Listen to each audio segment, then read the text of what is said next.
जापानी वज़ीर आज़म ने सदर ट्रंप को पता है क्या जवाब दिया है?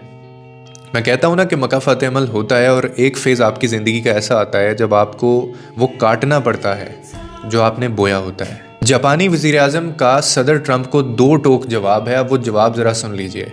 स्ट्रेट ऑफ हरमोस में जंगी जहाज़ भेजने से उन्होंने साफ एक तो इनकार किया। उन्होंने ये भी लिखा कि मोहतरम सदर डोनाल्ड ट्रंप, जापान से स्ट्रेट ऑफ हरमोस से जंगी जहाज़ भेजने का मुतालबा करना बिल्कुल ऐसे ही है जैसे जापान के अवाम को 1945 के हिरोशिमा की याद दिलाना। आप तो शायद भूल गए हैं लेकिन हम नहीं भूले। 1945 में जापान के अवाम ही वो पहले और सबसे बड़े मुतासरीन थे जिनके ऊपर आपने ये एटॉमिक बॉम्बिंग की थी और एक कहर टूटा था। हम अपने दिलों पर लगे इन गहरे ज़ख्मों के साथ एक तवील अरसा गुजार चुके हैं।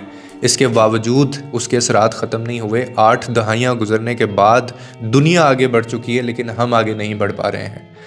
लेकिन जब भी कहीं एटॉमिक बॉम्ब या एटॉमिक न्यूक्लियर बॉम्ब का जिक्र आता है तो जापानी कौम जो है ना, उनके दिल आज भी खून के आंसू रोते हैं, क्योंकि हम ही उसके अव्वलीन शिकार थे और हमारा दुख दुनिया का कोई मुल्क नहीं समझ सकता। फिर उन्होंने इसी तनाज़ुर में कहा कि मैं सिफारती तौर पर स्ट्रेट ऑफ हरमोस में जंगी जहाज़ भेजने की आपकी ये जो दरख्वास्त है ना, इसको मैं मुस्तरद करती हूँ, क्योंकि जापान अब किसी दूसरे मुल्क के साथ ऐसा नहीं होने देगा ऐसा कि हमें 6 अगस्त 1945 को देखना पड़ा था।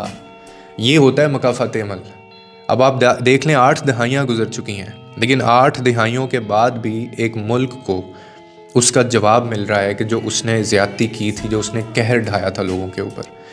और फिर ऐसी कौम का भी आप देखें, दाद दें उनके ऊपर कि बाकायदा वो ये करने के कि वो दुनिया को सबक सिखाएं कि लोगों को पता चले हमारा दुख दर्द क्या था। वो आगे से दरख्वास्त मुस्तरद कर रहे हैं। वो कह रहे हैं कि हमारे साथ तो जो हुआ सो हुआ, हमारी आवाम तो आज भी आगे नहीं बढ़ पाई उससे, लेकिन हम एक और ऐसा इवेंट किसी दूसरे मुल्क के साथ होने नहीं देंगे, हम बिल्कुल हिस्सा नहीं लेंगे।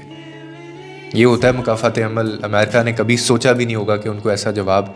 इंसान को कब पता होता है कि उसके अमाल और उसके किए गए जो करतूत हैं वो उसके सामने आ जाते हैं और फिर अल्लाह उसको वहीं से पकड़ता है और फिर वहीं पे मारता है जहाँ पे उसका गुमान भी नहीं होता।